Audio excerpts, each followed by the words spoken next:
ई गुरुकुल ज्ञान के सभी प्रिय दर्शकों एवं प्यारे बच्चों का हमारी हिंदी की इस कक्षा में हार्दिक स्वागत है। आज की हिंदी की इस कक्षा में हम छठी कक्षा से बसंत भाग 1 की कविता तुलसीदास द्वारा रचित वन के मार्ग में पढ़ेंगे।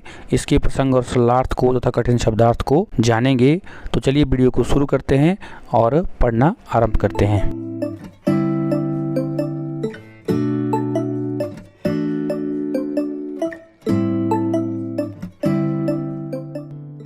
यह प्रसंग उस समय का है जब भगवान रामचंद्र जी को 14 वर्ष का वनवास होता है और भगवान श्री रामचंद्र माता सीता के साथ और तथा लक्ष्मण के साथ वन के मार्ग पर चलते हैं।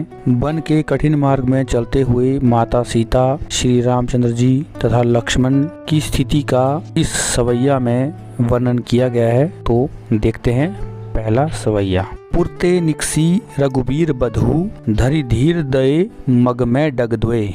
झलकी भरी भाल कनी जल की, पुट सूखी गए मधुराधर वई। फिर बूझती है चलनो अब केतिक, पर्णकुटी करिहौं कित हवई। पिय की लखी आतुरता, पिय की अखियाँ, अति चारु चली जल चवई।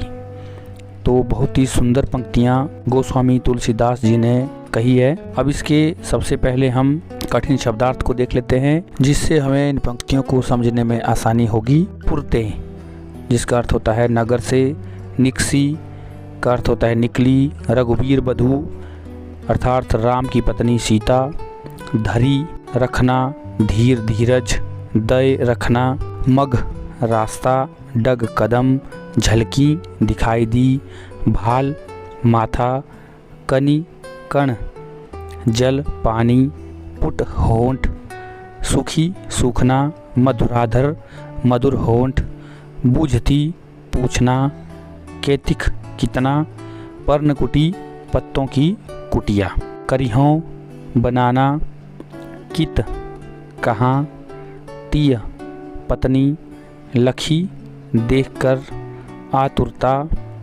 बेचैनी, पिय प्रियतम, अखियाँ आँखें, चारु सुंदर, जल चवई आँखों से आंसू बहना। तो ये तो थे इसके कठिन शब्दार्थ। तो चलिए सरलार्थ करने से पहले अब हम इसका प्रसंग भी देख लेते हैं। तो प्रस्तुत पंक्तियाँ हमारी पाठ्यपुस्तक बसंत भाग 1 में से तुलसीदास द्वारा रचित वन के मार्ग में इस कविता से ली गई है। इन पंक्तियों में उन्होंने वन के मार्ग में चलने से दुखी सीता के बारे में बताया है। तो अब इसका सरलार्थ देख लेते हैं। कवि कहते हैं कि श्री रामचंद्र की पत्नी सीता नगर से वन के मार्ग में बहुत धैर्य धारण करके निकली। वन के मार्ग में अभी वह 2 कदम ही चली थी कि उसके माथे पर पसीने की बूंदें झलकने लगी। उनके मधुर होठ भी सूख गए। उसके बाद उसने श्री राम से पूछा कि अभी कितनी दूर और चलना है, आप पत्तों से बनने वाली कुटिया कहाँ बनाएंगे। सीता की ऐसी व्याकुलता देखकर श्री रामचंद्र जी की सुंदर आँखों से भी आंसू बहने लगते हैं। तो इस प्रकार से आप इसका सरलार्थ समझेंगे। आप इस सरलार्थ को इस तरह से भी लिख सकते हैं। नगर से निकलते ही श्री राम की पत्नी सीता थोड़ी दूर चलने के बाद थक जाती है। उनके माथे पर पसीना आने लगता है तथा उनके कोमल होंठ सूख जाते हैं। वे राम से पूछती हैं कि अब और कितने दूर चलना है तथा पर्णकुटी अर्थात पत्तों की कुटिया कहाँ बनानी है। उनकी इस व्याकुलता को देखकर श्री राम जी की आंखों में भी आंसू आ जाते हैं। तो इस प्रकार से आप प्रथम सवैया का सरलार्थ लिख सकते हैं। दूसरे सवैया को देखते हैं। जल को गए लखनऊ, है लदिका परिखऊ। पिय छाहा घरी खावई ठाढ़े, पोछी पसेऊ ब्यारी करो। अरुपाएँ पखारी हूँ भूभुरी डाढ़े।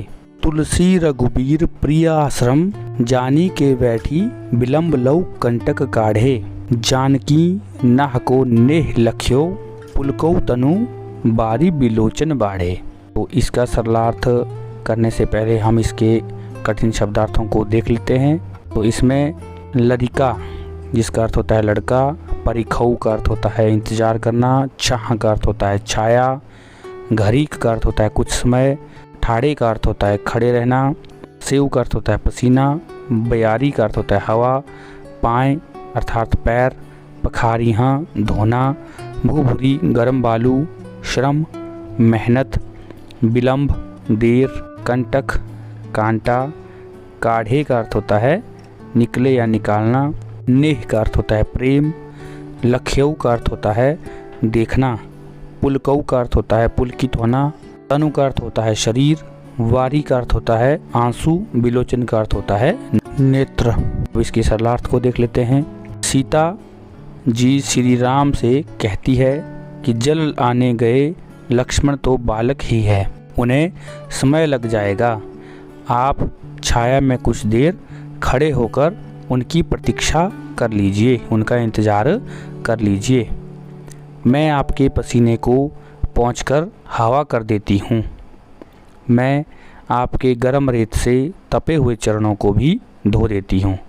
तुलसीदास जी कहते हैं कि अपनी पत्नी के ऐसे वचनों को सुनकर और सीता को व्याकुल देखकर श्री रामचंद्र बहुत देर तक पाँव से गढ़े कांटों को निकालते रहे। श्री राम के हृदय में अपने प्रति प्रेम को देखकर सीता का शरीर भी पुलकित हो उठा और उनकी आंखों से भी आंसू रूपी जल बहने लगा। इस प्रकार से आप इसका सरलार्थ करेंगे तथा इसकी व्याख्या आप इस प्रकार से लिख सकते हैं। लक्ष्मण पानी लाने गए हैं और श्री राम एक पेड़ की छाया में खड़े होकर उनका इंतजार कर रहे हैं। माता सीता हवा से उनके पसीने को सुखाती है और बालू से उनके पैर धोती है। श्री राम माता सीता की इस मेहनत और व्याकुलता को देखकर कुछ देर पेड़ की छाया में बैठकर उनके पैरों से कांटे निकालने लगते हैं। सीता उन्हें प्रेम पूर्वक देखती है और पुलकित हो जाती है और उनकी आंखों में भी ऐसा देखकर आंसू आ जाते हैं। तो ये थे श्री गोस्वामी तुलसीदास जी द्वारा रचित पद्यांश, जिनका हमने आपको हिंदी सरलार्थ, व्याख्या तथा कठिन शब्दार्थ बताए। उम्मीद है आपको हमारी इस वीडियो से इस पाठ को पढ़ने में, समझने में अवश्य ही सहायता मिलेगी।